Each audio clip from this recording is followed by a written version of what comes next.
학생 여러분 안녕하세요. 여러분의 광쌤 이광조입니다. 자, 시험 보기 전에 반드시 이것만큼은 정리하고 시험 보자. 광쌤의 벼락치기 특강입니다. 자, 통합과학 2학기 중간고사 범위에 해당하는 내용으로 이제 두 번째 클립이 되겠어요. 자, 우선 두 번째 클립은 산화 환원 반응부터 살펴보도록 하겠습니다. 자, 우선 산화 환원 반응, 그 다음에 이제 요거 이어서 우리가 뒷부분으로 이제 산염기 중화 반응까지 할 건데요. 이 부분에서는 사실 선생님이 추천하고 싶은 건 뭐냐면, 선생님 유튜브의 재생 목록 중에 화학 끝장내기라는 부분이 있어서, 이게 사실은 주기율부터 시작해서, 주기율표부터, 그래서 중학교 2학년 때 배웠던 주기율표, 그 다음에 중3 때 배웠던 화학식, 화학 반응식, 그 다음에 이제 산화환원, 산염기, 중화 반응, 이제 이런 식으로 나가거든요. 그래서 그거를 한번 시간을 내서 쫙 정리하면은 정말 도움이 많이 돼요. 근데 그래서 선생님이 이제 이거 뭐 시험에 닥쳐서 공부하는 학생들이 아니라면 그 부분을 좀 한두 시간 정도 시간을 내서 그거 한번 돌리면 이제 화학에 대해서 자신감이 확 들거든요. 다음부터는 이제 화학에 대한 것들이 모두가 다 이제 다 눈에 들어오기 때문에 이제 쉬워지는 거예요. 그래서 그걸 추천하는데, 만약에 지금 벼락치기 하는 친구라면 어쩌겠어. 그냥 이제 어떻게 보면 선생님이 이제 정리하는 내용들만 여러분 집중해가지고 이제 공부를 하면 되겠습니다. 아시겠죠? 암기할 건 암기하도록 선생님이 말씀드릴 테니까 암기할 건 암기하고요. 그리고 나서 또 시험이 끝났다 하더라도 꼭 여러분 공부를 계속 할 거면 그 부분, 주기율표부터 시작하는 그 내용, 화학 끝장내기 꼭 한번 선생님 추천하는 강의니까 보기 바라겠어요. 자, 산화환원이라는 반응을 우리가 살펴보면 되겠고요. 어느 게 산화가 됐고 어느 게 환원됐다, 이걸 구분할 수 있으면 됩니다. 이게 뭐냐고 했을 때 이제 우리가 정한 거예요. 그래서 산화라는 거의 기본적인 건 뭐냐면 산소랑 결합하는 걸 우리가 산화라고 한다. 아시겠죠? 자, 근데 여기서 중요한 게 뭐냐면 다른 표현으로 똑같은 말인데 결과는 똑같은데 산소랑 결합했다는 얘기는 전자를 잃었다는 얘기예요. 아시겠죠? 이게 왜 그러냐면, 그래서 이제 여러분 이제 통합과학에서는 어떻게 나오냐면 산소랑 결합한 게 산화다 이렇게 해서 다 공부하고, 그 다음에 전자가 잃게 되는 반응을 우리가 산화되었다 해가지고 또 다 공부하고 이렇게 하는데, 그냥 이걸 한꺼번에 가는 겁니다. 근데 이게 같은 말인 게 뭐냐면, 선생님 여기다 써놨죠? 뭐라고 써놨냐면 산소를 전자 귀신이라고 그랬죠? 얘는 전자만 보면 그냥 환장해서 지가 그냥 뺏어가는 애예요. 즉 무슨 얘기냐면, 내가 이제 산소랑 결합했어요. 어떤 물질이 이제 산소랑 결합을 했다는 얘기는 산소랑 결합과 동시에 얘가 전자 귀신이기 때문에 내 전자를 얘가 뺏어가는 거예요. 그래서 나는 전자를 잃은 거예요. 아시겠죠? 반면에 환원이란 건 뭐냐면, 자, 다시 이제 산소랑 결합한 걸 되돌린다는 거거든요. 그러니까 산소를 잃게 돼요. 그러면 이제 전자 귀신이 다시 이제 빠져나가게 되기 때문에 나랑 이제 결합했던 게 빠져나가면서 내 거 뺏었던 전자를 다시 돌려놓거든요. 그래서 내 입장에선 전자를 얻는 거랑 같다. 이게 똑같은 내용이에요. 아시겠죠? 근데 이제 요걸 갖다가 산소가 결합하고 그 다음에 산소가 떨어져 나가고 이렇게 우리가 판단해서 이게 산화가 됐는지 환원이 됐는지를 판단하는 게 의외로 그냥 이렇게 눈으로 봤을 때 되는 것도 있지만 그게 아닌 것도 있거든요. 예, 그런 건 아닌 것도 있기 때문에 한 번에 선생님이 말씀드린 것처럼 산화수라는 거를 적용을 해가지고 이게 산화 반응인지 환원 반응인지를 찾아내는 거, 그걸 여러분들하고 지금 연습을 할 겁니다. 특히 우리 통합과학에서 나오는 중요한 화학 반응식들 기준으로 해서 이걸 말씀드리도록 할 거예요. 아시겠죠? 그래서 그거에 대한 규칙을 지금부터 말씀드릴게요. 잘 보세요. 우선 산화라는 거는 산소 결합, 그러면 전자 잃는다는 거 똑같이 가는 거. 요거는 정의이기 때문에 여러분 반드시 알아야 되겠고요. 실제 화학 반응식들을 보면서 산화가 됐는지 환원이 됐는지를 찾는 거는 산화수라는 것이 증가, 숫자예요, 숫자. 숫자가 증가되면 산화된 거고 산화수가 감소되면 환원된 거다. 요걸 가져가게 되겠고요. 산화수는 어디서 나오냐면 주기율표의 조개에서 나오는 내용이에요. 특히 여기서 중요한 거는 수소 같은 경우는 플러스 1. 그쵸? 플러스 1이라는 거, 자주 쓰이는 것만 여기서 그냥 말씀드릴 테니까 그냥 외우세요. 이제 여기서 주기율표 보는 거는 좀 시간이 부족하고 하는 학생들은. 그 다음에 산소 많이 나거든요. 산소는 E-입니다. 요 두 가지는 반드시 알고 있어요. 그쵸? 요거 알고 있으면 웬만한 화학 반응식, 우리 고교 수준에서 화학 반응식은 다 이제 처리할 수 있고요. 그 다음 중요한 규칙, 호돈소 물질 있죠? 그래서 이렇게 한 가지 원소로만 결합해서 화학 반응을 한 거. 그죠? 그 다음에 아니면 아예 18쪽에 있는 귀족들, 화학 반응 안 하는 애들, 이런 애들은 산화수 값이 0입니다. 아시겠죠? 그걸 기준으로 하고요. 그 다음에 어느 화학 반응식에서 산화환원이 일어났다고 하면, 산화가 일어났다고 하면 반드시 환원이 동시에 일어난다는 거, 산화환원의 동식성을 기억해 두기 바랍니다. 내가 산소를 얻었다는 얘기는 반대편으로 그 산소를 잃은 애가 있다는 얘기고요. 산소가 잃은 애가 있다는 얘기는 산소를 얻은 애가 있다는 거예요. 그래서 산화환원의 동시성인데, 그 판단은 어디까지나, 여러분 이거 막 화학 반응식을 볼 줄 몰라서 그러는데 무조건 반응물 쪽에서 다 판단하는 거예요. 생성물을 볼 필요 없어요. 얘가 산화됐냐 얘가 환원됐냐 이렇게. 아시겠죠? 자, 그럼 이걸 어떻게 판단하는지 지금부터 할 건데, 선생님은 그냥 이게 웃기려고 하는 건데, 산화는 산을 그려요. 삼각형으로. 환원은, 자, 여기 산화는 여기 산을 그리고, 그 다음에 환원이라고 된 거 원이라서 동그라미 그립니다. 그래서 이렇게 표기할 거예요. 자, 그럼 한번 보도록 할게요.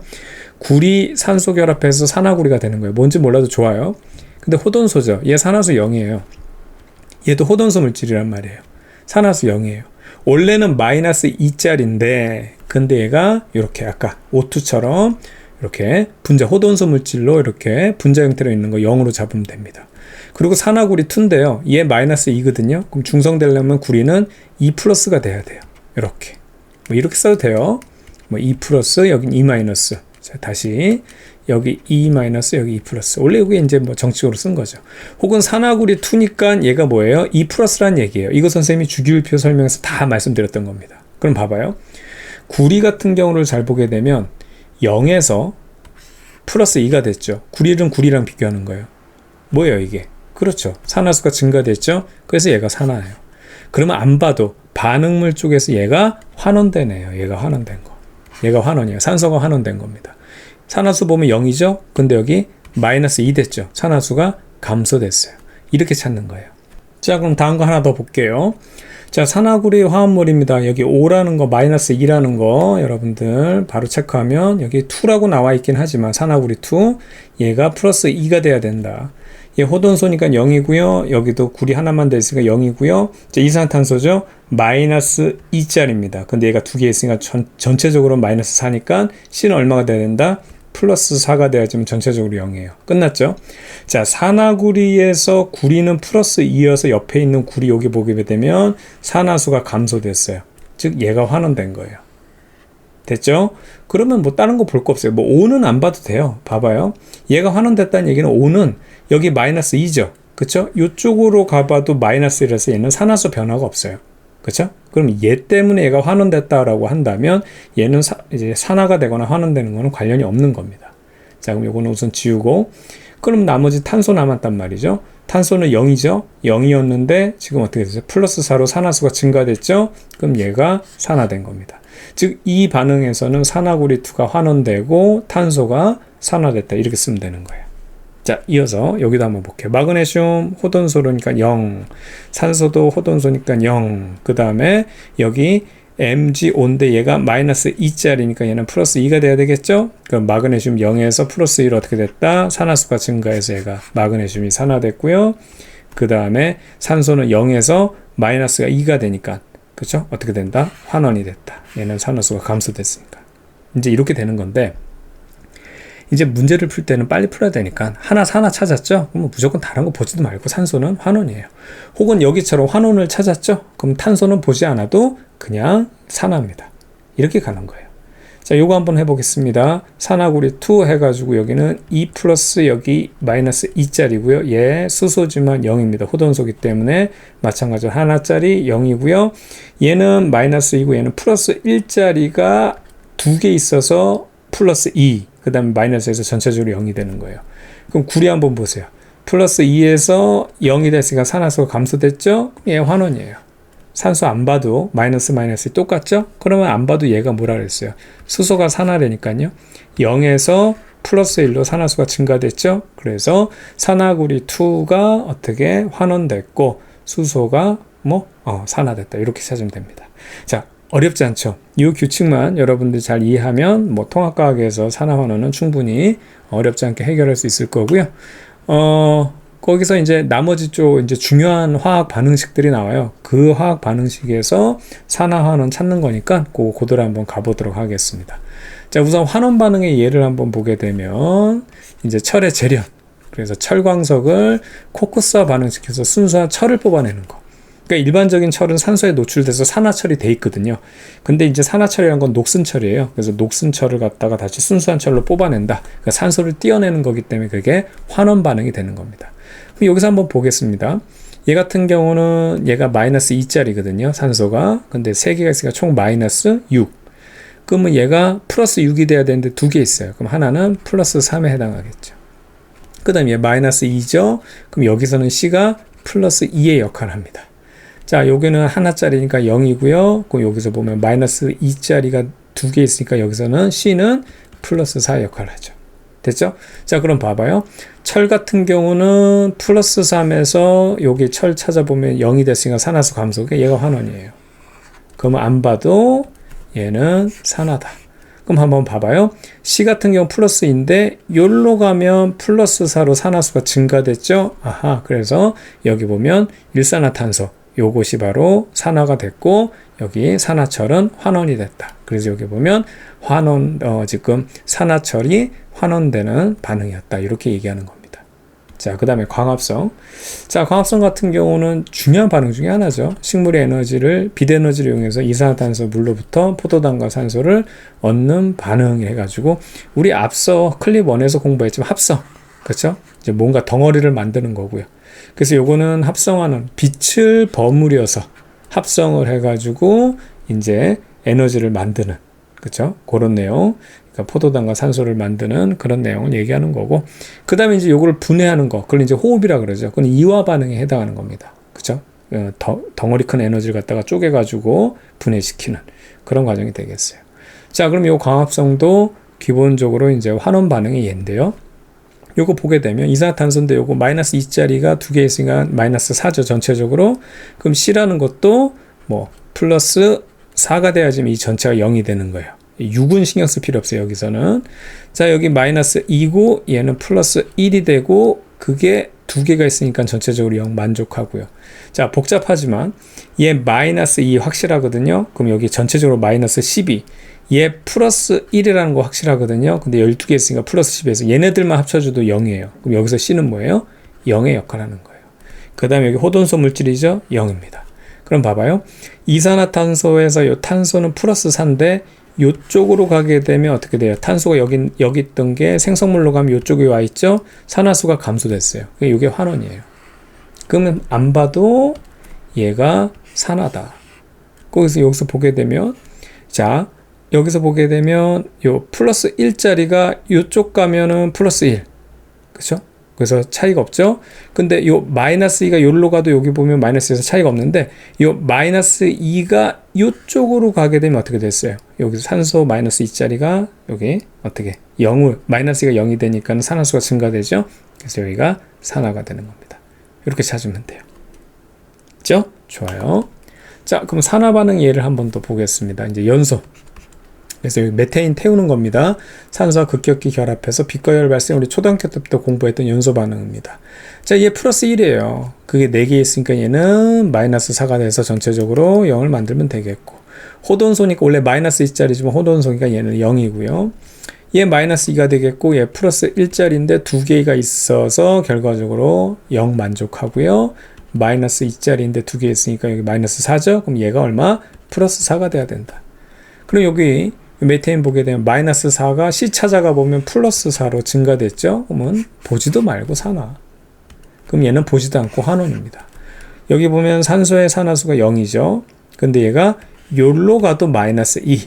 만약에 요로 가도 마이너스 2니까 산화수가 감소돼요. 그러니까 안 봐도 산소가 환원되고 메테인은 산화됐다. 이렇게 찾으면 되는 겁니다. 자, 그 다음에 금속의 부식 한번 보겠습니다. 녹쓰는 거죠.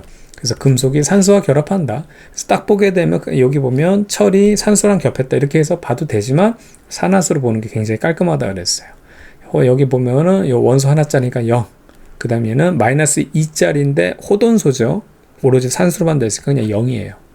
자, 산화철 보게 되면 얘는 마이너스 2짜리가 3개 있으니까 총 마이너스 6. 그럼 얘가 플러스 6이 돼야 되는데 2개 있으니까 하나당은 플러스 3이 되면 된다. 그죠? 그러니까 이 얘기들이 주기율표부터 선생님하고 같이 공부를 했던 친구들은 너무 자연스러워서 이게 샤샤샥 나가는 거예요. 되겠죠? 자, 그럼 봐봐요. 철 같은 경우는 0에서 플러스 3 되니까 산화수 증가. 아, 얘가 산화됐구나. 철이 산화된 겁니다.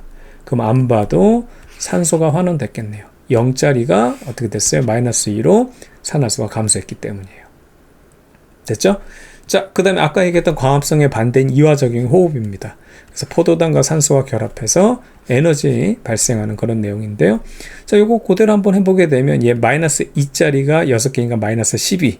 얘는 확실하게 플러스 1짜리거든요. 다 해주면 플러스 10에서 얘네들이 하면 이미 0이라고 그랬죠, 아까. 그러면 C는 그냥 0이 돼야 돼요. 전체적으로 0이 돼야 되니까. 여기 5가 마이너스이긴 하지만 호돈소기 때문에 0. 그 다음에 여기 마이너스인데 2개니까 마이너스 4. 그럼 여기는 플러스 4가 되면 되겠고요. 마찬가지로 마이너스 2, 얘는 플러스 1 해가지고 2개에서 플러스 2, 마이너스에서 0이 되는 겁니다. 자, 그럼 여기서 보게 되면 지금 요 C는 0에서 이렇게 가면 플러스 4로 산화수가 증가됐죠? 그럼 그러니까 보지도 말고 얘가 산화입니다. 그럼 나머지에는 환원이 되겠죠. 5가 지금 산화수가 0인데 요로 가도 산화수 감소, 요로 가도 산화수 어디가? 요로 가도 산화수가 감소가 되죠. 0에서 마이너스 2로. 그래서 얘는 산화수가 감소됐다. 이렇게 체크하면 되는 거예요. 되게 쉽죠? 예, 쉬워요.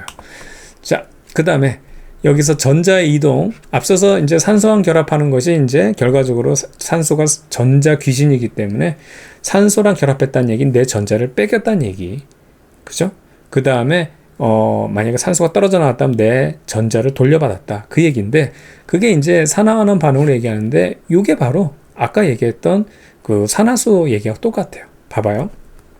여기서 보게 되면, 여기서 전자를 얻음 해서 환원 이런 식으로 어렵게 나왔는데, 결과적으로 얘 어쨌든 산화수 보면 0이거든요. 여긴 플러스 2로 줬네요. 주어졌어요, 이렇게. 그리고 여기는 산화수가 플러스 2로 보면 되는 거예요. 그럼 여기는 0이거든요. 하나짜리니까. 그럼 여기 아연 같은 경우는 플러스 2로 어떻게 되겠어요? 산화수가 증가됐죠? 그래, 얘가 산화예요. 이게 유니버설한 겁니다. 다 맞아 떨어지는 거죠. 얘는 안 봐도 환원이겠죠, 그럼? 근데 여기 플러스 2인데 0이 됐죠. 이거예요. 그러니까 여기 보면 아연 같은 경우는 중성이었는데 갑자기 전자 2개가 나간 거거든요. 그 전자 2개를 뺏긴 거예요. 그럼 뭐예요? 산소 귀신이 달라붙었다는 얘기거든요. 그러니까 산소랑 결합한 거랑 똑같은 거니까 산화가 된 겁니다. 그러니까 어떻게 생각하더라도 이 개념만 정확하게 알고 있으면 뭐 다가 다 붙일 수 있는 거니까. 되겠죠? 자, 여기서도 보면 전자가 이제 뭐 더 얻었느냐 전자를 잃었느냐로 산화환원인데 그냥 그런 거 신경 쓰지 말고 산화수 찾아라. 자, 여기 아연 마찬가지로 여기 0이고요. 여기는 산화수 플러스 1입니다. 얘 같은 경우는 산화수 플러스 2고 여기 산화수 0이거든요. 호돈소 물질이니까. 그럼 여기 아연은 0에서 플러스 2로 산화수가 증가했으니까 얘가 산화예요. 그럼 얘는 안 봐도 환원이고 플러스 1짜리가 0이 됐네요. 그렇죠? 이렇게 찾으면 되는 겁니다. 자, 이제 다음에 나오는 산염기 중화 반응은요. 산화와 환원하고 완전 별개예요. 아시겠죠? 이걸 확실하게 이걸 구분을 할 수 있어야 돼요. 그러니까 이거를 구분할 수 있느냐 없느냐 이제 그게 문제로 나오는 건데 여기서 보면 산화 환원에서 이제 산이란 말이 들어있고 산염기 중화 반응에서도 이렇게 막 산 이렇게 비슷하게 용어가 이제 비슷한 부분이 있다 보니까 여러분 혼동되는데 완전 별개라는 겁니다. 자, 예를 들어서 이렇게 한번 볼게요. 이제 뒤에 나올 내용이지만 산염기 중화 반응 같은 경우는 산성과 염기성이 만났을 때 이제 물이 만들어지고 염이 생성된다는 반응이거든요. 근데 요거를 산화와 환원으로 한번 체크를 한번 해볼게요. 이제 요런 반응이 있어요. 얘는 플러스 1로 수소니까 산화수 정해지면 얘는 마이너스 2짜리죠. 산소는. 그럼 요게 3개가 마이너스 6입니다. 그렇다면 얘가 중성이 되려면 요 질소에 해당하는 게 플러스 5가 되면 되죠. 그렇죠? 그러면 이제 전체적으로 0이 되죠. 요게 플러스 1이고요. 얘 마이너스 2입니다. 그럼 얘 나트륨은 플러스 1이 돼야 되겠죠.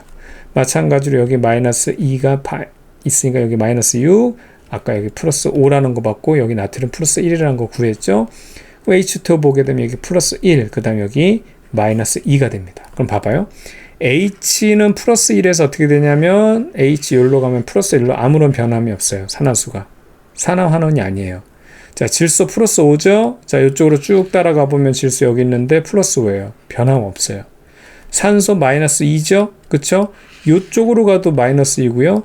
요로 가도 마이너스 2예요. 아무런 변함 없어요. 자, 나트륨 같은 경우도 플러스 1이거든요. 찾아가 보면 플러스 1, 변함이 없죠. 마이너스 2, 요로 가도 마이너스 2, 요로 가도 마이너스 2, 수소 플러스 1, 요로 가도 플러스 1. 아무런 이 화학 반응 전체적으로 이 지금 산화수가 변함이 없어요. 이게 바로 산염기 중화 반응이에요. 즉 무슨 얘기냐면 산화환원 반응과 여기 산염기 중화 반응은 완전 별개라는 겁니다. 되겠죠? 이렇게 정리하면 되겠고요. 그 다음에 산염기 중화 반응은 오히려 이 산화환원은 여러분이 화학식을 보면서 찾아야 되잖아요. 그래서 조금 어렵다면 어려울 수 있는데 지금 선생님하고 같이 해봤는데 하나도 안 어렵죠? 예, 이렇게만 할 수 있으면 되고요. 산염기 중화 반응은 더 쉬워요. 자, 이거는 암기하면 돼요. 아시겠죠? 자, 그래서 산과 염기에 대한 내용 지금부터 살펴보는데 산입니다. 여러분 황산, 염산 했던 거, 위험했던 거 있죠? 그거예요, 그거. 그래서 그거에 대해서 얘기하는데 이건 정의만 잘 살펴보면 됩니다. 정의를 보면 수용액에서 우선 물에 녹이는 거예요. 그래서 여러분 염산, 황산 이런 거 다 액체 상태로 있어요. 왜냐하면 그 녹이는 거예요. 녹였을 때 수소이온을 내놓는 물질, 여기 뭐 H 플러스죠. 이거를 산이라고 하는 겁니다. 그래서 산은 얘가 이제 중성인 상태에서 물에 녹였을 때 수소이온을 내었다면 나머지 다른 어떤 것들이 결합이 돼 있겠죠. 걔는 반드시 음이온이 돼야 된다. 바로 요겁니다. 그래서 대표적인 여기 특징을 보게 되면 염산, 그러니까 종류, 염산, 황산 이런 것들이 있고요. 그 다음에 아세트산 이런 것들이 있다라는 겁니다. 그래서 얘네들을 보면 이렇게 뭐 여기는 A라고 표시되어 있는데 여기 음이온들이에요. 그래서 염산은 여기 Cl-고 황산은 SO4E-고 아세트산이라는 거는 H 플러스를 하나 빼게 되면 이 부분이 남잖아요. 그래서 CH3COO-입니다. 그러니까 이게 이제 여러분 복잡해 보이지만 여기 모아놓은 거 한번 봐봐요. 그러니까 염산이라는 것을 보게 되면 이렇게 HCl로 되어 있는데 물에 넣으면 H 플러스 내놓고 그 다음에 나머지 음이온 Cl-. 그 다음에 질산이라는 거, 여기 지금 여기 선생님 질산 안 써놨는데 여기 질산이라는 것은 H 플러스 내놓고 그 다음에 나머지 NO3 마이너스. 그 다음에 황산이라는 거는 여기 H 플러스라는 걸 내놓고 그거를 두 개 내놨네요. 두 개 내놓고 나머지 여기 SO4 E 마이너스. 그 다음 아세트산은 H 플러스라는 거 여기 내놓고 나머지 CH3CO라는 게 마이너스 1이 돼야 되겠죠. 이게 플러스 1짜리니까 이렇게 수용액에서 어떻든 간에 이런 식으로 수소 이온을 내놓는 애들을 산이라고 한다.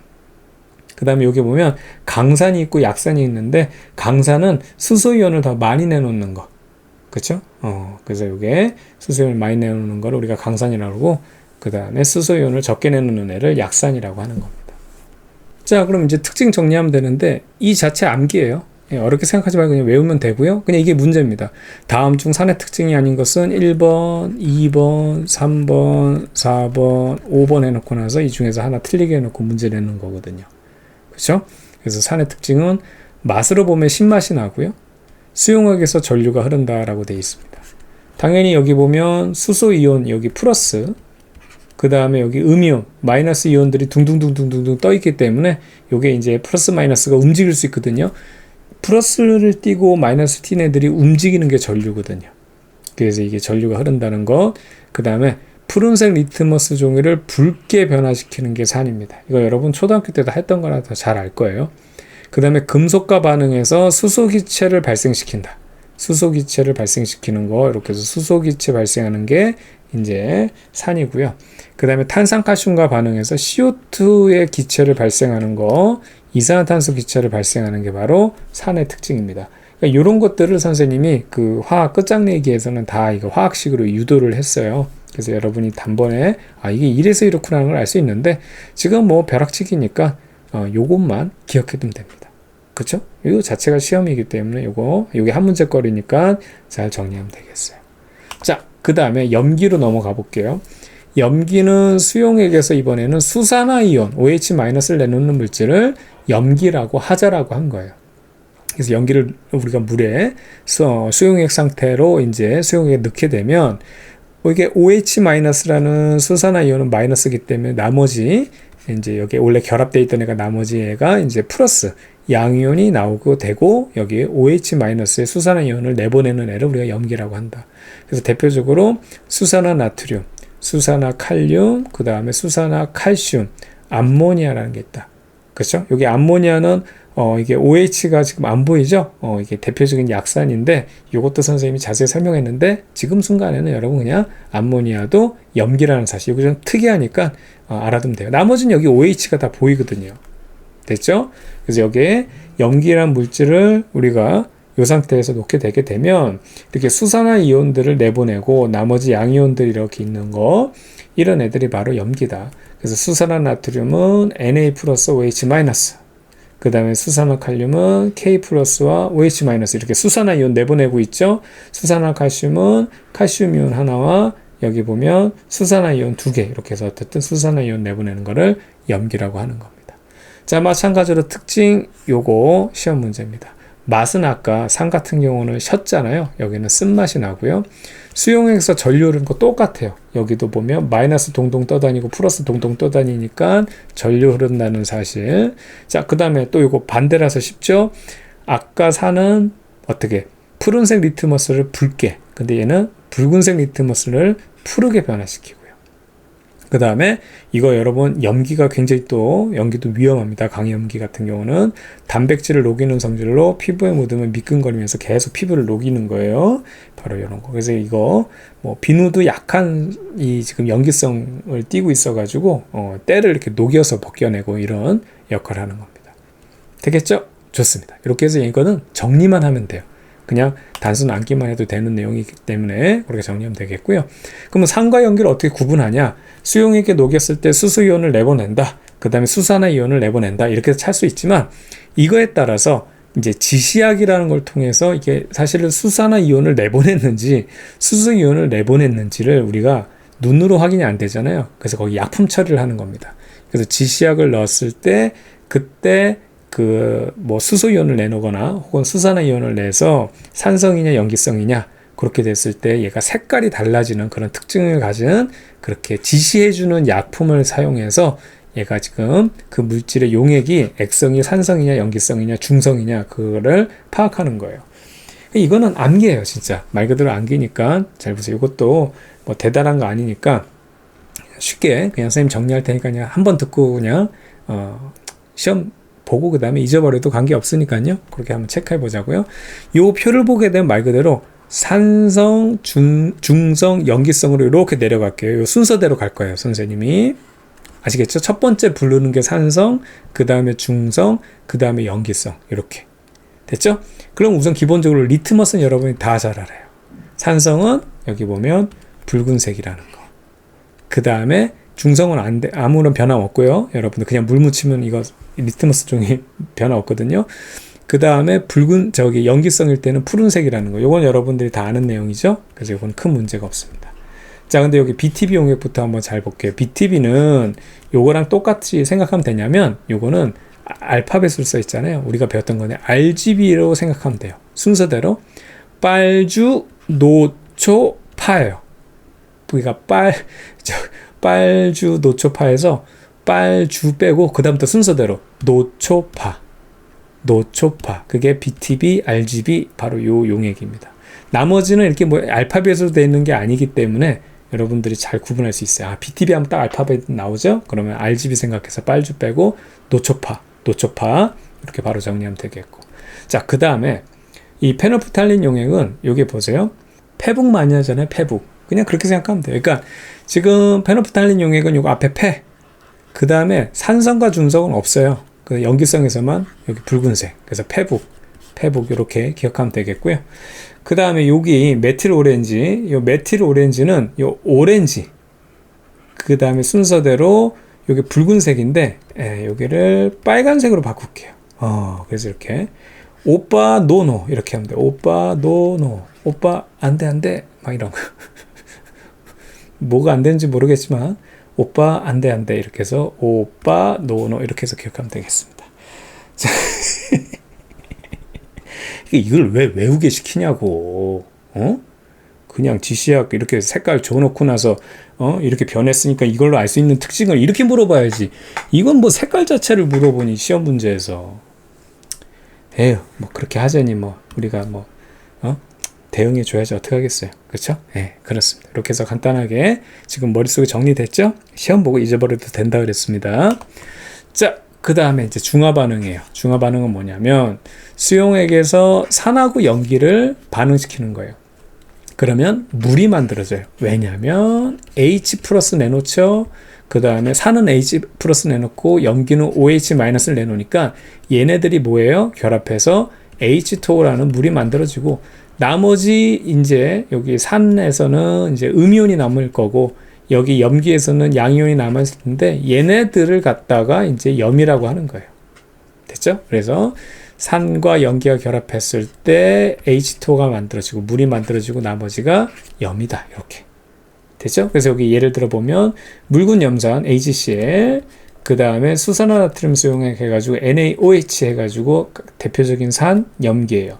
그럼 여기 플러스 마이너스, 그 다음에 여기 플러스 마이너스니까 여기 얘 지금 수소이온하고 수산화이온이 결합해서 물 만들어주고 나머지 NaCl 있죠. 그쵸? NaCl. 그래서 NaCl 이렇게 나타내는데, 여기서 잘 보게 되면 물이 만들어지고 난 다음에 나트륨 이온하고 염화 이온이 이렇게 그냥 수용액 상태로 동동 떠다니는 거거든요. 그러니까 이걸 이렇게 결합시켜도 되고, 아니면 Na 플러스, 그 다음에 Cl 마이너스 이렇게 써줘도 되는데, 염을 이렇게 묶어서 쓰는 경향이 있습니다.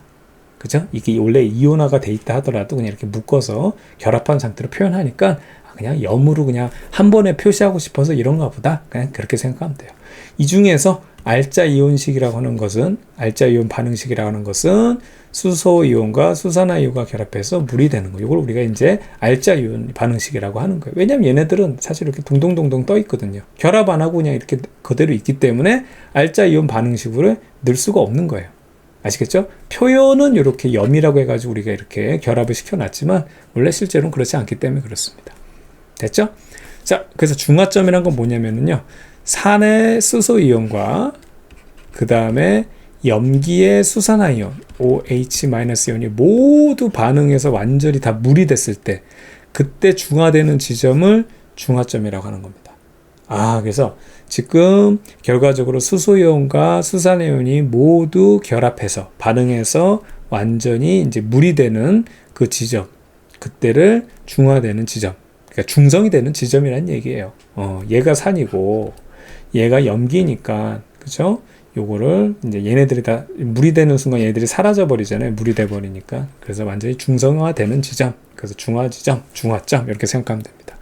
자, 중화 반응에 해가지고 아까 지시약 색깔 변화, 오빠 노노 막 이런 거 했었잖아요. 그래서 말장에 여기 보면 색깔을 봤을 때 처음에는 빨간색이었어요. 그래서 그 메틸 오렌지는 어제 빨간색이어서 산성이었구나 했는데 점점 시간 갈수록 노노 해가지고 노란색으로 바뀌었을 때 이제 첫 번째로 중성이 되는 거고, 그 다음에 염기성으로 바뀌는 건 확인이 안 되죠. 왜냐하면 노란색 그 다음에도 노란색이니까. 근데 이제 뭐 BTB 용액 같은 경우를 보게 되면 RGB 그대로 가면 빨주 어떻게 노초파였죠. 산성 용액이 산성이 더 많을 때는 지금 노란색이었다가 얘네들이 막 중화 반응해서 중성이 되면 초록색이 됐다가 그 다음에 계속해서 염기성이 더 많아지게 되면 파란색으로 바뀐다. 이런 거를 체크하는 거예요. 그래서 지시약의 색깔 변화를 통해서 알 수 있다. 요거 때문에 앞서 봤던 바로 요거 했던 거예요. 요걸 가지고 언제 중성이 됐느냐, 언제 염기성이냐, 언제 뭐 산성이냐, 이런 거를 하려고 하는 겁니다. 되겠죠. 그 다음에 중화열 온도 확인이라는 게 있는데, 이게 중성이 될 때 중화열이라고 해서 열이 발생해요. 그렇죠? 그래서 이게 산과 염기가 다 반응을 해서 이제 물이 되는, 이 바로 중화가 되는 그 반응에서 얘네들이 최고 중화점에 도달했을 때가 온도가 제일 높아요. 온도가 제일 높아요. 그래서 그 온도가 제일 높은 지점이 바로 중성이 된 지점이다. 이렇게 보는 거예요. 그 다음에는 여기 그림 있어요. 이걸 한번 살펴볼게요. 처음에 염기성, 그러니까 무슨 얘기냐면 여기서 보게 되면 수산화나트륨 수용액을 10을 넣고요. 이 색깔 좀 바꿔서 해볼게요. 염기성이 더 우세하니까 10이고요. 염산은 2밖에 안 넣었으니까 지금 염기성이 우세하잖아요. 그래서 이 부분이 지금 염기성이에요. 그 다음에 지금 수산화나트륨 용액이 8, 그 다음에 묽은 염산이 4가 되면 그래도 아직은 염기성이 우세해요. 근데 이제 얘네들이 결합을 하면서 지금 중화 반응이 일어나게 되는 것들이 늘기 때문에 지금 온도가 올라가고 있는 겁니다. 지금 온도가 이렇게 올라가고 있죠. 그 다음에 6에서 6까지 해서 대등하게 됐을 때 중화 반응이 가장 많이 일어나거든요. 그래서 중성이 돼서 여기가 온도, 여기가 중화점이에요. 여기 온도가 제일 높은 이 부분이 바로 중화점이 되는 거죠. 그래서 이 지점이 중화점이 되겠고, 그리고 난 다음에 사실 온도는 그대로 있어야 돼요. 근데 왜 이게 온도가 다시 이렇게 떨어지냐면 계속 해가지고 지금 이 상황에서 산성 용액을 들이붓고 있는 거거든요. 그러니까 용액이 점점 많아지면서 온도가 떨어지는 겁니다. 그래서 이때는 이제 묽은 염산이 더 많아요. 수산화 나트륨보다. 그러니까 이제 산성으로 바뀌게 되는 거고, 여기는 더 많아지니까 더 바뀌게 되는 거고, 이런 식으로. 이걸 갖다가 이제 온도로 봤을 때 온도가 제일 높은 지점이 바로 중성인 지점이고, 지금 여기서는 더 많이 들어있었던 애가 처음에 수산화 나트륨이었기 때문에 연기성, 그 다음에 이쪽 뒷부분에는 염산이 더 많았기 때문에 산성, 이렇게 보는 거고, 여기다가 중화점으로 온도를 측정하지 않고 만약에 지시약으로 했을 땐 BTB 용액을 넣었다. 그러면 이때 연기성일 때는 BTB 용액을 넣고 이제 여기다가 막 묽음연산 넣고 막 수산화 나트륨 넣고 막 하는 거거든요. 그럼 연기성일 때는 무슨 색? 파란색이었다가 중성으로 되는 여기 중화점의 요 순간에는 어떻게 된다? 그렇죠. 초록색이었다가 그 다음에 산성으로 넘어가면서 노란색으로 바뀐다. 이제 이런 식으로 해서 이런 단서를 가지고 어디가 산성이냐, 어디가 연기성이냐, 요거 찾으면 되는 겁니다. 어렵지 않죠? 좋아요. 자, 그래서 중화 반응에 대한 요 내용 한번 살펴볼게요. 지금 이제 요거는 문제가 다양하게 응용될 수 있기 때문에 한번 살펴보자고요. 요걸 예를 통해서 한번 보고 실제 여러분 교재 혹은 여러분 교과서 뭐 문제집 한번 똑같으니까. 단지 뭐냐면 지금 여기서는 문제가 어떻게 되어 있냐면 수산화 나트륨 수용액이 많아요. 거기다가 염산을 들이부고 있는 거예요. 그러니까 초반에는 염산이 적게 들어가겠죠. 들어간 양이.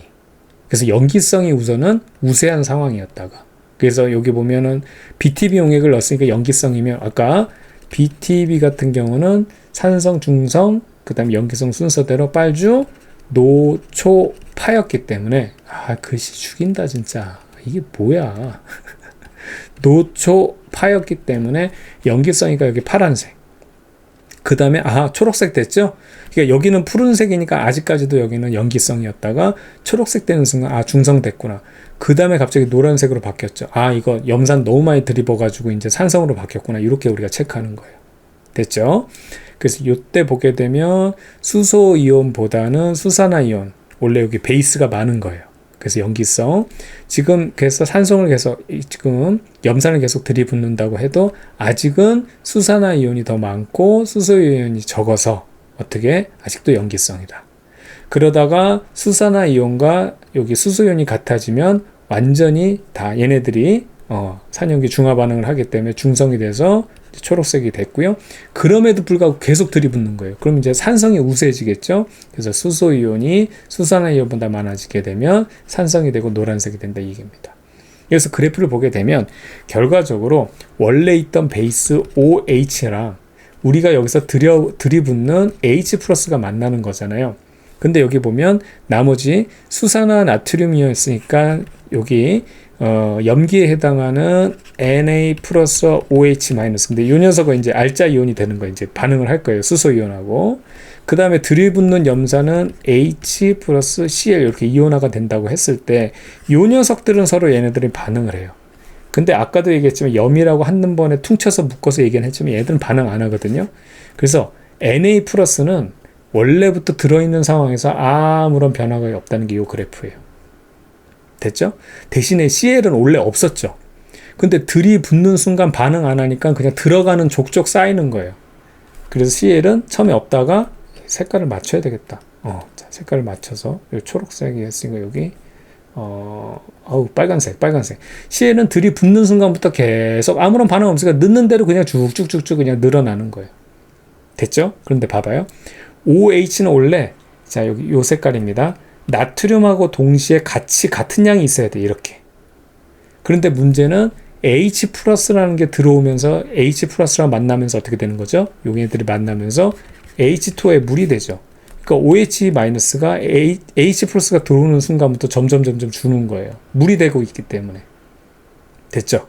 그 다음에 얘가 다 없어졌어요. 그러면 아예 0이에요. 0으로 없어지는 거예요. 반면에 H 플러스라는 것은 원래 Cl 마이너스 들이붓는 것처럼 같이 늘어야 돼요, 이렇게. 근데 문제는 H 플러스가 들어가는 족족 OH하고 만나가지고 물이 되니까 처음엔 어떻게 되냐면 이거 잘 보게 되면 늘지 못해요. 그러다가 OH가 0이 되는 순간 그 다음부터 늘기 시작하는 거예요. 아시겠죠? 요 그래프예요. 이거는 처음에 염산이 베이스로 염산이 들어있었다. 그럼 이게 다 바뀌는 거예요. 그렇죠? 얘가 H 플러스 그래프가 되는 거고 여기 보면 이제 얘가 Cl 그래프가 Cl 마이너스 그래프가 되는 거예요. 그 다음에 들이붓는 거. 들이붓을 때 여기를 수산화 나트륨을 한다면 나트륨이 들어오는 족족 쭉 늘어나는 거고 그 다음에 여기가 OH 마이너스. 처음에 들이붓으면 늘어야 되는데 여기 수소이온하고 결합하면서 물이 되기 때문에 늘지 못하다가 여기 보면 이제 수소이온이 다 없어지게 되면 그 다음부터 늘기 시작하는 게 OH 마이너스. 그러니까 이거는 외우는 게 아니고 너무나 당연한 그래프이기 때문에 여러분들이 어떤 문제가 나오더라도 바로바로 적용할 수 있으면 되겠습니다. 되겠죠? 좋아요. 자, 이제 마지막으로 지질시대 살펴보겠습니다. 그러니까 이거는 뭐 인간이 태어나기 전에 아주 오래전에 그때 환경이라던가 그때 어떤 생물이 살았는지 어떻게 알았느냐. 예, 그거 이제 살펴보는 건데 화석을 통해서 알았다 이거예요. 그래서 지층 속에 남은 생물의 유해, 여러분 뭐 뼈 같은 거, 그런 형체 같은 거, 그 다음에 흔적도 포함합니다. 그래서 뭐 발자국이 돌처럼 이제 화석에 대해서 돌처럼 돼 있는 거나 뭐 배설물 이런 것도 포함된다는 거 하나 체크해두면 되겠고요. 화석이 되려면 아무래도 뭐 어쩌다가 뭐 지구상에 하나 있는 애가 길 가다가 그냥 그 땅에 매몰돼가지고 화석이 될 가능성이 없잖아요. 그러니까 개체수가 엄청 많아야 되고 분포 지역도 넓어야지만 이 화석되기가 쉽지 않거든요. 그나마 화석이 그래도 어쩌다 발견되는 게 이래야지만 화석이 될 가능성이 높다. 그 얘기하는 겁니다. 개체수가 많았어야 되고 분포 지역도 넓어야 된다. 이게 기본적인 상황이고요. 자, 그다음에 어느 이제 지층대에서 발견되냐면 당연히 매몰돼서 쌓여야 되기 때문에 태정암이 되겠죠. 화성암은요 마그마예요. 얘가 식어서 돌되는 거거든요. 여기 어떻게 다 저기 마그마 속에서 다 녹아버리죠. 말도 안 되고 변성암도 땅 속에 들어가서 높은 열과 압력 받는 거기 때문에 거의 마그마 수준이거든요. 다 태우는 거라서 절대 얘들은 발견 안 돼요. 그래서 태정암에서 발견된다 이렇게 체크하면 됩니다. 그렇죠? 자, 그 다음에 표준화석과 시성화석, 요거는 시험 문제 반드시 나오니까 체크해둬야 되는데 어렵지 않아요.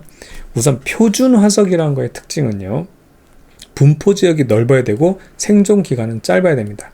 이게 뭘 의미하는 거냐면, 자, 이렇게 선생님이 적어놨어요. 한 시대를 풍미하고 불꽃처럼 살다간 그들. 그러니까 굵고 짧게 산 애들이에요. 그래서 잘 보게 되면 우선은 요 표준화석의 그래프를 보게 되면 산 기간은 매우 짧아요. 확 살고 간 거예요. 굵게. 대신에 굵다 그랬죠. 면적은 넓어요. 즉 이 당시 짧지만 어떻게 지구를 완전히 지배했던 생물들, 그 생물들에 의해서 만들어진 화석이 바로 표준 화석이에요. 그래서 잘 보게 되면, 그래서 얘는 시대를 대표하는 생물들입니다. 고생대에 대표했던 삼엽충, 필석, 갑주어. 요즘에 뭐 수족관에도 막 갑주어 막 이렇게 헤엄쳐 다니고 그래요? 사라졌단 말이에요.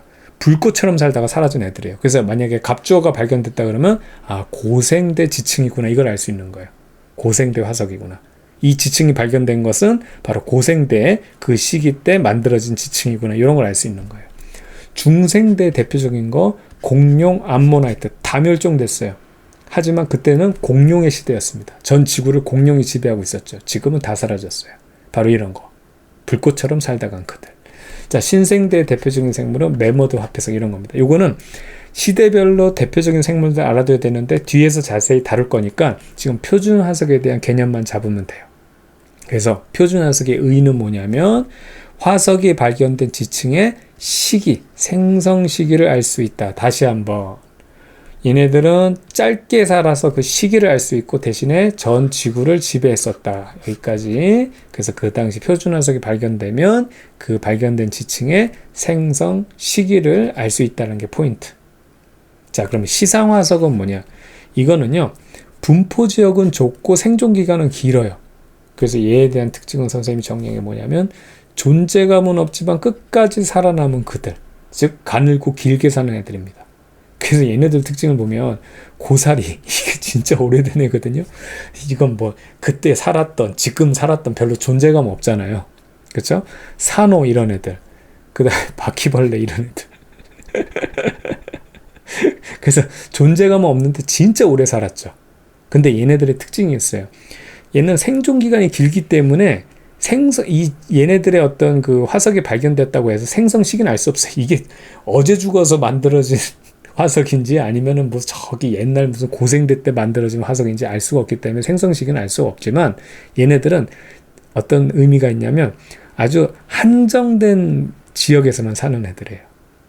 그래서 얘 특징을 잘 보게 되면 화석이 발견된 지층의 환경을 알 수 있는 시상화석은 바로 환경을 지금 여기 보면 요 발견된 지층의 환경을 알 수 있는 지표가 되는 거고요. 얘는 바로 표준화석은 시기를 알 수 있는 지표가 되는 거예요. 그래서 요거는 여러분 알고 있어야 돼요. 고사리가 발견됐다 그러면 따뜻하고 습한 육지다. 요 정도. 산호는 바다잖아요. 산호 화석 있어? 그러면 그때는 바다였구나. 이거예요, 그냥. 대신에 따뜻하고 얕은 바다. 산호들이 여기 사거든요. 자, 요거는 여러분 저기 없는 거예요. 그냥 선생님 만든 겁니다. 바퀴벌레 보이지도 않네. 바퀴벌레. 그냥 이거는 어떤 거? 더러운 환경이다. 이제 이거 바퀴벌레 화석이 발견했으면 여긴 지저분했구나. 세스코가 활동을 안 했던 그런 지역이구나. 이런 것만 체크하면 되는 겁니다. 그러니까 이런 식으로 환경을 알려준다는 거. 산호는 바다다. 고사리는 따뜻하고 습한 육지다. 이런 거. 시기는 몰라요. 근데 공룡 나왔다. 그러면 전 세계를 지배했기 때문에 어느 지역인지는 몰라요. 그런데 어느 시대인지는 아는 거죠. 그 시기를 알 수 있는 거. 이게 바로 표준과 시상 화석의 의미입니다. 이건 여러분 중요하니까, 그리고 어렵지 않은 내용이니까 잘 체크해 두기 바라겠어요. 됐죠?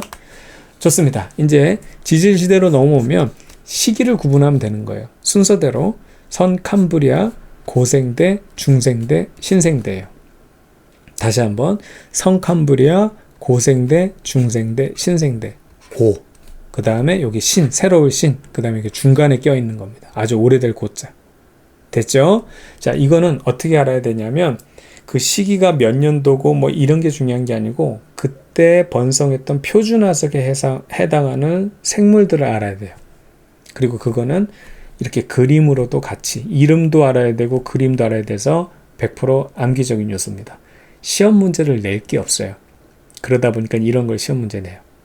아시겠죠? 그래서 그림은 이렇게 이미지화된 거. 왜 선생님이 이걸 강조하냐면 학교 시험에서 실제 사진 같은 거나 화석 사진 보면 시커멓게 인쇄돼서 아무것도 안 보여요. 그래서 이런 이미지로 된 그림을 주로 출제하기 때문에 이걸로 기억해 두면 좋아요. 되겠죠? 좋습니다. 우선 옛날부터 넘어가 볼게요. 우선 포인트는 이것도 단번에 가는 게 쉽게 여러분들 기억하는 게 뭐냐면 고생대에서 이거는 아예 거의 완전 너무 옛날 초기라서 진짜 아예 뭐라 그래야 돼. 생물도 존재하기 힘든 그런 아주 척박한 그 시절이라 보면 되겠고요. 주로 이제 고생대, 중생대, 신생대로 가면 되는데 결과적으로 이쪽으로 가면 갈수록 세련화되졌다. 이쪽으로 가면 촌스럽고 이쪽으로 가면 세련돼진다. 문명화된다. 신식으로 바뀐다. 이런 개념으로 가져오면 쉬워요. 됐죠? 자, 그래서 한번 차근차근 살펴보겠습니다. 우선 선캄브리아 때 보게 되면 오존층 자체가 없었다. 그러니까 오존층이 없으니까 어떻게 되겠어요? 엄청난 자외선이 그냥 아무런 그 흡수 없이 그냥 다 뚫고 나가기 때문에 육지 생물이 존재할 수 없는 거예요. 그때 대표적인 생물체는 이게 말도 어려워. 스트로마톨라이트라는 건데 이거 여러분 뭔지 알겠습니까? 난 안 봐도 뭔지 모르겠어요, 그냥. 그렇죠? 그래서 스트로마톨라이트라고 별 진짜 희한한 이름의 뭔 생명체가 이제 물속에서 살아나는지 모르겠는데 그냥 요 정도 넘어가면 돼요. 그냥 선캄브리아 시대 때는 오존층이 없어서 육지생물 살기 힘들었다. 이렇게 정리하면 되는 겁니다. 됐죠? 자, 그럼 이제 고생대부터 넘어가도록 할 건데 고생대 때부터는 당연히 오존층이 생겼기 때문에 육지생물이 나타나기 시작한 거예요. 됐죠? 그 다음에 식물은 양치식물. 그 다음에 우리 동물은 양서류. 양서류는 뭐냐면 양쪽에서 서식이 가능한 동물이거든요. 물이나 그 다음에 육지나 이런 거. 됐죠? 이렇게 해서 여러분 기억하면 되는데 자, 우선은 전체적인 흐름 한번 살펴볼게요. 여기 미리 한번 해보겠습니다. 고생대, 중생대, 신생대로 가면서 세련돼졌다 그랬잖아요. 그래서 고생대는 이제 이쪽 신생대로 가면 갈수록 그래도 세련돼지기 때문에 사람들이 좀 문명화되고 이제 법이라는 게 만들어졌다고 가정을 하자고. 그러니까 이게 법 같은 게 아예 없었을 때니까 온갖 양아치들이 설치던 때예요. 아시겠죠? 식물도 양아치, 그 다음에 동물도 양아치, 그래서 온갖 뭐 그냥 무법자들 그냥 양아치들이 설치는 때였다. 이렇게 하면 되겠고, 식물로 가게 되면 그 다음부터는 양아치들이 없어지고 난 다음에는 겉씨가 먼저 나오고 그 다음에 속씨예요. 근데 이게 씨라는 게 바로 뭐냐면 동물로 말하면 생식기능이거든. 그럼 겉씨는 되게 미개하지. 왜냐면 생식기를 꺼내놓고 다니는 거니까. 그래도 우리 이제 문명화되면 될수 어떻게 되겠어? 그렇지. 팬티도 있고 속옷도 있고 막 해야 될 거 아니야. 그래서 속씨 식물로 가는 거예요. 이 과정을 알겠죠? 양아치에서 꺼내놓고 다니는 애들 집어넣고 다녀야 되겠죠? 속씨 식물로 가는 거고. 양아치 동물에서 그 다음에 여러분 중생되는 파충류 대표적이고, 우리 신생대로 가면 포유류, 우리도 포유류잖아요. 그래서 양서류, 파충류, 포유류로 간다. 다 기억이 되는 겁니다. 다 외워진 거예요. 아시겠죠? 이렇게 기억하면 되는 거예요. 자, 그럼 차근차근 다시 한번 고생들도 볼게요. 오존층이 생겨서 육지생물이 이제 출현하게 됐고, 양아치들이 양치식물과 그 다음에 양서류들. 자, 대표적인 거 암기입니다. 삼엽충, 필석, 갑주어. 세 개는 반드시 알고 있어야 돼요. 시험 문제 나와요. 아시겠죠? 낼 게 없다니까요, 여기는. 그리고 모양 잘 봐두기 바라겠어요. 표준적인 그림이에요. 가장 표준적인 거. 그래서 요거 세 가지 기억해두면 되겠고요. 그러니까 시험 보고, 그 다음 시험 끝나면 잊어버리면 돼요. 어쨌든 시험 전에 바짝 이거 여러분들 머릿속에 넣어놓으면 됩니다. 중생 때는 여러분 잘 알고 있는, 이제 좀 양아치들 없어지고 난 다음에 식물은 거시식물, 그 다음에 파충류의 시대거든요. 그래서 공룡, 그 다음에 이제 물속에는 암모나이트. 바로 이겁니다. 자, 이거는 이제 선생님이 어떻게 얘기하냐면, 공룡이 지배하던 시대이기 때문에 공룡들이 사람처럼 살던, 그쵸? 지구가 바로 그냥 공룡의 지배하에 있었던 그 시대이기 때문에, 요즘엔 이제 우리가 클럽이라 그래요. 클럽.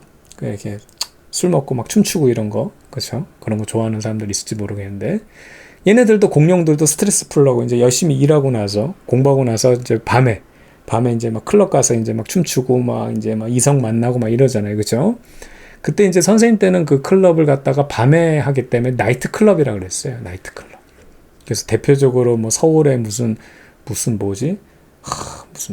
난 몰라. 나는 안 가봐서 몰라. 그때 진짜 그거 별로 그 취미가 그런 쪽이 아니어서 안 간 거지. 내가 뭐 고기에서 안 갔다 그 얘기가 아니라, 무슨 뭐 강남역에 무슨 나이트 뭐 유명한 나이트 있었어. 근데 이게 중생대 시대에 공룡들이 최고로 쳐주는 최고 물 좋은 나이트가 바로 암모나이트였어요. 애쓴다. 자, 공룡과 공룡들의 암모나이트. 자, 그 두 개만 기억하면 돼. 뭐 나머지 뭐 여러 가지 있어. 근데 그런 거 다 안 해도 돼. 그냥 요 두 가지만 확실히 알면은 이거는 시험 문제 안 나올 수가 없어요. 여기도 고생대에서 요 세 가지는. 됐죠? 이렇게 해서 넘어가고. 자, 빨리 넘어가겠습니다. 이거 급전개 해야 돼요. 창피해요. 자, 신생대로 가게 되면 이제 속시식물, 이제 팬티 입는 거예요. 그 다음에 우리 포유류의 시대죠. 그래서 여러분들 봐봐. 우리가 문명하게 됐기 때문에 화폐, 이제 돈 모양의 이제 돈도 쓰기 시작했어. 팬티도 있고 돈도 쓰고. 그다음 메모다 알죠? 이거 거의 코끼리 수준 아니에요?